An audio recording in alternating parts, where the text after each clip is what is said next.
ಇಲ್ಲ Pratap, no chance. ನನಗೇನೋ ಅನುಮಾನ. ಯಾಕೆ ಸರ್? ನೋಡಿ, ತ್ರಿಪಾಠಿ ನನಗೆ ಬಹಳ ಚೆನ್ನಾಗಿ ಗೊತ್ತಿರೋ ವ್ಯಕ್ತಿ. Is a most efficient and honest officer. ಇವರು ಮೈಸೂರಿನಲ್ಲಿ 5 ವರ್ಷ ಕೆಲಸ ಮಾಡಿದ್ದಾರೆ. ಅಲ್ಲಿಂದ ಜಮ್ಮು ಕಾಶ್ಮೀರ್ಗೆ ಟ್ರಾನ್ಸ್ಫರ್ ಆಗಿ ಹೋದವರು ಮತ್ತೆ ಇಲ್ಲಿಗೆ ಟ್ರಾನ್ಸ್ಫರ್ ಮಾಡ್ಕೊಂಡು ಬಂದಿದ್ದಾರೆ. ಸರ್, ನನ್ನ ಅನುಮಾನ ಅವ್ರ ಬಗ್ಗೆ ಅಲ್ಲ. ನಿಮಗೆ ಅವನ ಮಗನ ಬಗ್ಗೆ ಡೌಟ್, ನನಗೆ ನಿಮಗೆ ಸಿಕ್ಕಿರೋ ಇನ್ಫಾರ್ಮೇಶನ್ ಬಗ್ಗೆನೇ ಡೌಟ್. ಇಲ್ಲ ಸರ್, ನನಗೆ ಸಿಕ್ಕಿರೋ ಇನ್ಫಾರ್ಮೇಶನ್ ಪಕ್ಕ, ಸುಳ್ಳಾಗೋದಕ್ಕೆ ಸಾಧ್ಯನೇ ಇಲ್ಲ. ಪ್ರತಾಪ್, ನೀವೇ ಯೋಚನೆ ಮಾಡಿ ನೋಡಿ, ಒಬ್ಬ IAS ಆಫೀಸರ್ ಮಗ ಇಂಥ ಒಂದು ಆಕ್ಟಿವಿಟೀಸ್ ನಲ್ಲಿ ಇನ್ವಾಲ್ವ್ ಆಗಿರ್ತಾನ ಅಂತ. ಸರ್, ನೀವು ನನಗೊಂದು ಹೆಲ್ಪ್ ಮಾಡಿ, ಅವ್ರಿಗೊಂದು ಫೋನ್ ಮಾಡಿ ನನ್ನ ಇನ್ವೆಸ್ಟಿಗೇಷನ್ಗೆ ಕೋಆಪರೇಟ್ ಮಾಡಕ್ಕೆ ಹೇಳಿ. ನಾಳೆನೇ ಈ ಕೇಸ್ನ ಕ್ಲೋಸ್ ಮಾಡ್ತೀನಿ. ಆಯ್ತು ಬಿಡಿ, ನಿಮ್ಮೇಲೆ ನನಗೆ ಪರಿಪೂರ್ಣವಾದ ನಂಬಿಕೆ ಇದೆ. ಆ ಕೆಲಸ ನಾನು ಮಾಡ್ತೀನಿ. Okay, thank you very much.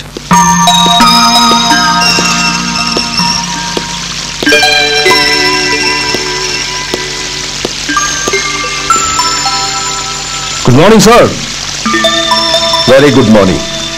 ಅಂತೂ ನಿಮ್ಮ ಹಠಾನೇ ಸಾಧಿಸ್ತಾ ಇದ್ದೀರಾ. ಸಾರಿ ಸರ್, ನಿಮಗೆ ಮಾನಸಿಕವಾಗಿ ತೊಂದರೆ ಕೊಡ್ತಾ ಇದ್ದೀನಿ. ಕಮಿಷನರ್ ಫೋನ್ ಮಾಡಿದ್ರು, ನಿಮ್ಮ ಬಗ್ಗೆ ಎಲ್ಲ ಹೇಳಿದ್ರು. ಹೇಳಿ, ಈಗ ನಾನೇನ್ ಮಾಡಬೇಕು? ಏನೂ ಇಲ್ಲ ಸರ್, ಒಂದೇ ಒಂದು ಸಾರಿ ಬಂದು ಆ ಡೆಡ್ ಬಾಡಿ ಮುಖ ನೋಡ್ಬಿಡಿ. It's my request.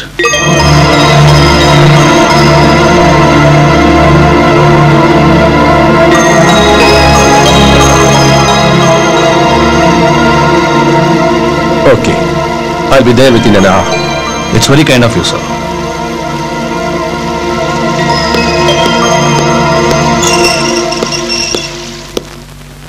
One minute, officer. ನೋಡ್ಲೇಬೇಕಾ? Yes, sir.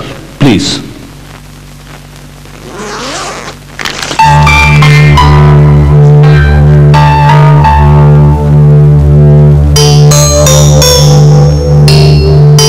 Sir, ಇವ್ ನಿಮ್ಮ ಮಗ ರವಿ ತಾನೆ? ನೋ ಸರ್, ದಯವಿಟ್ಟು ಸರಿಯಾಗಿ ನೋಡಿ. ಇವನು ನಿಮ್ಮ ಮಗ ರವಿ. ಇವನು ನನ್ನ ಮಗ ಖಂಡಿತ ಅಲ್ಲ. ಇವನು ನಿಮ್ಮ ಮಗ ರವಿನೇ.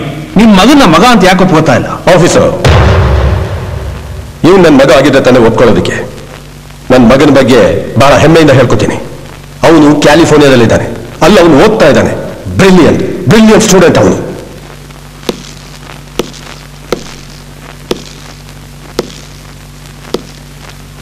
ಬೇರೆ ಯಾವನಾದ್ರೂ ಆಗಿದ್ರೆ ಗಣ್ಣು ಇಟ್ಟುಬಿಟ್ಟು ಸತ್ಯ ಹೇಳಿಸ್ಬಿಡ್ತಾ ಇದ್ದೆ. ಯಾರೋ ಇವನು? ಯಾರೋ ನೀನು? ನಿನ್ನ ಅಪ್ಪ ಅಲ್ವೇನೋ, ಅಮ್ಮ ಅಲ್ವೇನೋ? ಹೋಗೋ ಹೋಗೋ.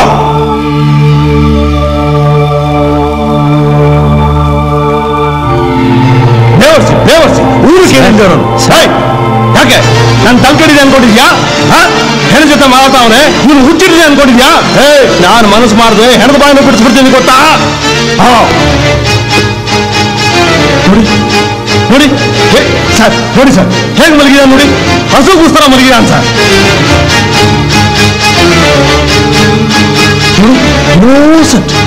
ಇನ್ನೋಸೆಂಟ್ ಫೇಸ್, ಆದ್ರ ಆ ಮುಖದಿಂದ ಕ್ರೌರ್ಯ, ಹಿಂಸೆ ಎಲ್ಲ ಇದೆ. ಲೋಫರ್ಸ್ ಇಂಥವ್ರಿಗೆ ಅಪ್ಪ ಅಮ್ಮ ಫ್ಯಾಮಿಲಿ ಅಟ್ಯಾಚ್ಮೆಂಟ್ ಯಾವುದೂ ಇರೋದಿಲ್ಲ. ಕೆಲಸಲ ಫ್ಯಾಮಿಲಿ ಬ್ಯಾಕ್ ಗ್ರೌಂಡ್ ಇಂಥವ್ರಲ್ಲಿ ಕ್ರೌರ್ಯ ಹುಟ್ಟೋದಕ್ಕೆ ಕಾರಣ ಆಗುತ್ತೆ. ಅಪ್ಪ ಅಮ್ಮ ನಡತೆ ಸರಿ ಇರೋದಿಲ್ಲ.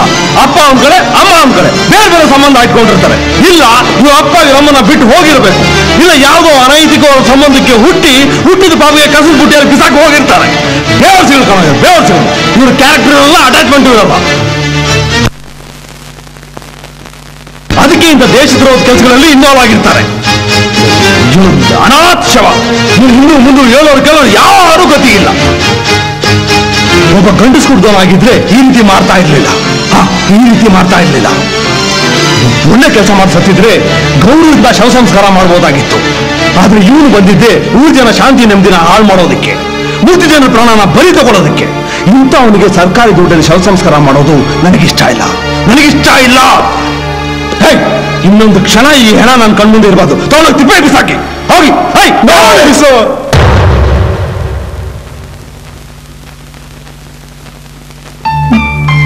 ಆಫೀಸರ್,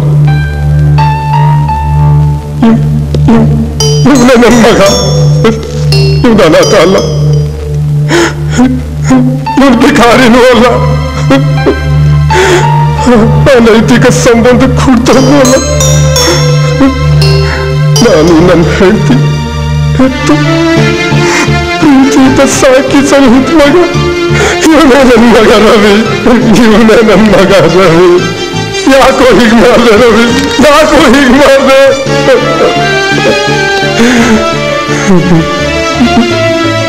ಸಾರಿ ಸರ್, ನಿಮ್ಮಿಂದ ಸತ್ಯ ಹೊರಗೆ ಬರಲಿ ಅಂತ ಈ ರೀತಿ ಮಾತಾಡಬೇಕಾಯ್ತು. ಐ ಆಮ್ ಸಾರಿ.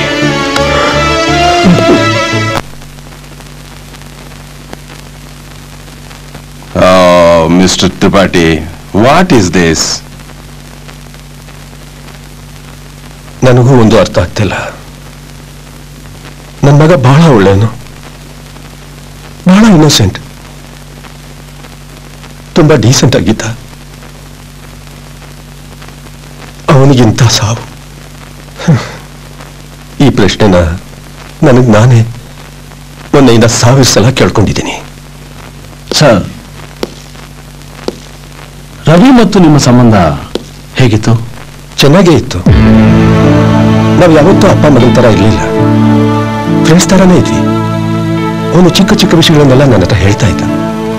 ಕಾಶ್ಮೀರದಲ್ಲಿ ಹಿಂದೂಗಳಿಗಾಗ್ತಿದ್ದ ಅನ್ಯಾಯದ ವಿರುದ್ಧವಾಗಿ ಹೋರಾಡ್ತಿದ್ದ. ಯಾರು ಅವನು ಬ್ರೈನ್ ವಾಶ್ ಮಾಡಿದ್ರು, ಯಾವಾಗ ಅವನು ಈ ದೇಶದ್ರೋಹಿ ಗುಂಪು ಜೊತೆ ಸೇರ್ಕೊಂಡು ನನಗೊಂದು ಗೊತ್ತಾಗ್ತಿಲ್ಲ. ದೇಶ ಪ್ರೇಮಿಯಾಗಿ ಸಾಯ್ಬೇಕಾದವನು ದೇಶದ್ರೋಹಿಯಾಗಿ ಸತ್ತ. ಇಂಥವನು ನನ್ನ ಮಗ ಅಂತ ಯಾವ ಬಾಯಲ್ಲಿ ನಾನು ಹೇಳ್ಬೇಕಾಗಿತ್ತು? ಯಾವ ಮುಖ ಇಟ್ಕೊಂಡು ನಾನು ಬಂದು ಬಾಡಿನ ತಗೊಂಡು ಹೋಗ್ಬೇಕಾಗಿತ್ತು? ನೀವೇ ಹೇಳಿ ಸರ್. ಸಮಾಧಾನ ಮಾಡ್ಕೊಳ್ಳಿ ತ್ರಿಪಾಠಿ, ಸಮಾಧಾನ ಮಾಡ್ಕೊಳ್ಳಿ. ಮೊದಲನೇ ಮಗನ್ನ ಹೆಂಡತಿನ ಜಮ್ಮಲ್ಲಿ ಟೆರೆಸ್ಗಳು ನಡೆಸಿದ ಬಾಂಬ್ ದಾಳಿಲಿ ಕಳ್ಕೊಂಡೆ. ಇನ್ನು ಉಳ್ಕೊಂಡಿದ್ದ ಒಬ್ಬ ಮಗ, ಅವನು ಟೆರೆಸ್ ನನ್ನ ಹೆಸರಲ್ಲಿ ಪೊಲೀಸ್ ಎನ್ಕೌಂಟ್ರಲ್ಲಿ ಸತ್ತಿದ್ದಾನೆ.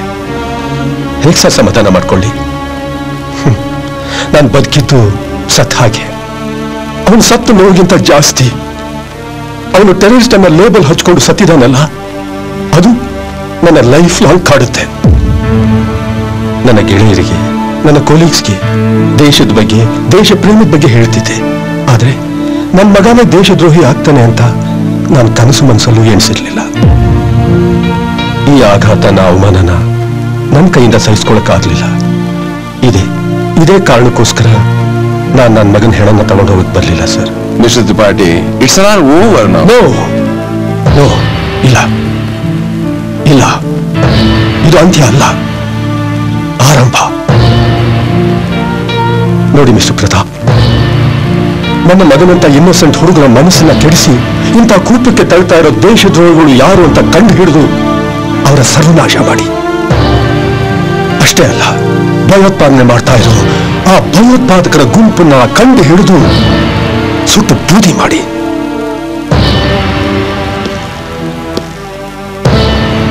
It's my request. ಯಾಕಂದ್ರೆ ಈ ತರ ಇನ್ನೋಸೆಂಟ್ಗಳು ಇನ್ನು ಮುಂದೆ ಬಲಿಯಾಗೋದು ಬೇಡ, ಪ್ಲೀಸ್. ಆಯ್ತು ಸರ್. ಅಮ್ಮ, ನಾನು ಬರ್ತೇನೆ. ಅಲ್ಲ ಕಣೋ, ಇವತ್ತು ನೀನ್ ಹುಟ್ಟಿದಬ್ಬ, ಉಪವಾಸ ಹೋಗ್ತೀನಂತೆಲ್ಲ. 1 ನಿಮಿಷ ಇರೋ, ತಿಂಡಿ ತಂದ್ಬಿಡ್ತೀನಿ. ಅಮ್ಮ ಪ್ಲೀಸ್, ನಂಗೆ ಲೇಟ್ ಆಯ್ತು, ನಾ ಹೊರಡ್ತೀನಿ. ಹೋಗ್ಲಿ, ಈ ಸ್ವೀಟ್ ಆದ್ರೂ ತಿನ್ಬಿಟ್ಟು ಹೋಗ್ತೀಯಾ? ಸರಿ, ನೀನೇ ತಿನ್ಸ್ಬಿಡು. ಎಳೆ ಮಗು ನೀನು. ಪ್ರತಾಪ್, ನೀನ್ ದಾರಿಲಿ ಹೋಗ್ತಾ ದೇವಸ್ಥಾನದ ಹತ್ರ ನನ್ನ ಡ್ರಾಪ್ ಮಾಡ್ಬಿಡು. ನಿನ್ ಹೆಸರಿನಲ್ಲಿ ಇವತ್ತು ಪೂಜೆ ಮಾಡಿಸ್ತಾ ಇದ್ದೀನಿ. ಸರಿ, ಸ್ವಲ್ಪ ಬೇಗ ಬಾ. ಇರೋ, ಪೂಜೆ ಸಾಮಾನು ತಂದ್ಬಿಡ್ತೀನಿ. ಹಲೋ. ಶಾಬಾಷ್. ಹೇಳೋ ಶೆಟ್ಟಿ. ಒಪ್ಪದೆ ಬಿಡೋ ನಿನ್ನ. ನಮ್ಮಿಬ್ಬರು ಚಾಲೆಂಜ್ ಅಲ್ಲಿ ನೀನೇ ಗೆದ್ಬಿಟ್ಟೆ. ಆ ತ್ರಿಪಾಠಿ ಒಪ್ಪದೆ ಇದ್ದಿದ್ರೆ ಆ ಹೇಳಿದ ಬಾಯ್ಲು ಹೇಳಿಸ್ಬಿಡ್ತಿದ್ದೆ, ಇವನೇ ನಮ್ಮ ಅಪ್ಪ ಅಂತ. ಸರಿ ಹೇಳೋ. ನೀನ್ ಫೋನ್ ಮಾಡಿದ ಅದಕ್ಕಲ್ಲ ಅಂತ ನನಗೆ ಗೊತ್ತು. ಬೇಗ, ಟೈಮ್ ಆಯ್ತು. ಯಾಕೆ ಅಷ್ಟೊಂದು ಅರ್ಜೆಂಟಾ? ನಿನ್ಗಲ್ವೋ. ಆಫ್ಟರ್ ಆಲ್, ಆ ಹುಡುಗನ ಬಗ್ಗೆ ಇನ್ವೆಸ್ಟಿಗೇಷನ್ ಮಾಡಿದ್ದೆ ನಿನಗೆ ದೊಡ್ಡ ಸಾಹಸ ಅನ್ಕೋಬೇಡ. ಇದು ಬರೀ ಸ್ಯಾಂಪಲ್. ಈ ಸ್ಯಾಂಪಲ್ಗೆ ನಾನೊಬ್ಬ IAS ಆಫೀಸರ್ ಮಗನ ರೆಡಿ ಮಾಡಿರ್ಬೇಕಾದ್ರೆ ನನ್ನ ನೆಟ್ವರ್ಕ್ ಹೇಗಿರ್ಬೋದು ಅಂತ ಯೋಚನೆ ಮಾಡು. High level government officials link ಬೆಳೆಸ್ಕೊಂಡಿದ್ದೀನಿ. ಬರೀ ಕರ್ನಾಟಕ ಅಲ್ಲ, ಇಡೀ ಇಂಡಿಯಾನೇ ನನ್ನ ಕೈನಲ್ಲಿ ಕಂಟ್ರೋಲ್ ಮಾಡ್ತೀನಿ. ನೀನು ಇನ್ನೊಂದು ಜನ್ಮ ಎತ್ತು ಬಂದ್ರು ನನ್ನನ್ನು ಅಳ್ಳಾಡ್ಸಕ್ಕಾಗಲ್ಲ. ನಿನಗೋಸ್ಕರ ಇನ್ನೊಂದು ಜನ್ಮ ಬೇಕಾಗಿಲ್ವೋ? ಈ ಜನ್ಮದಲ್ಲೇ ನಿನ್ ಲೆಕ್ಕನ ಚುಕ್ತಾ ಮಾಡ್ತೀನಿ. ಅಂದ್ರೆ ನನ್ನನ್ನೇ ಮೇಲಕ್ಕೆ ಕಳಿಸ್ಬಿಡ್ತೀಯಾ? ನೀನ್ ಆಗ್ಲೇ ಆಕಾಶದಲ್ಲಿ ಹಾರಾಡ್ತಾ ಇದ್ಯಾ. ನೀನ ಮೇಲಕ್ಕೆ ಕಳ್ಸಲ್ಲ ಕಣೋ, ಪಾತಾಳಕ್ಕೆ ತುಳಿತೀನಿ. ಹೊರಡು. ಹೋಗೋಣ.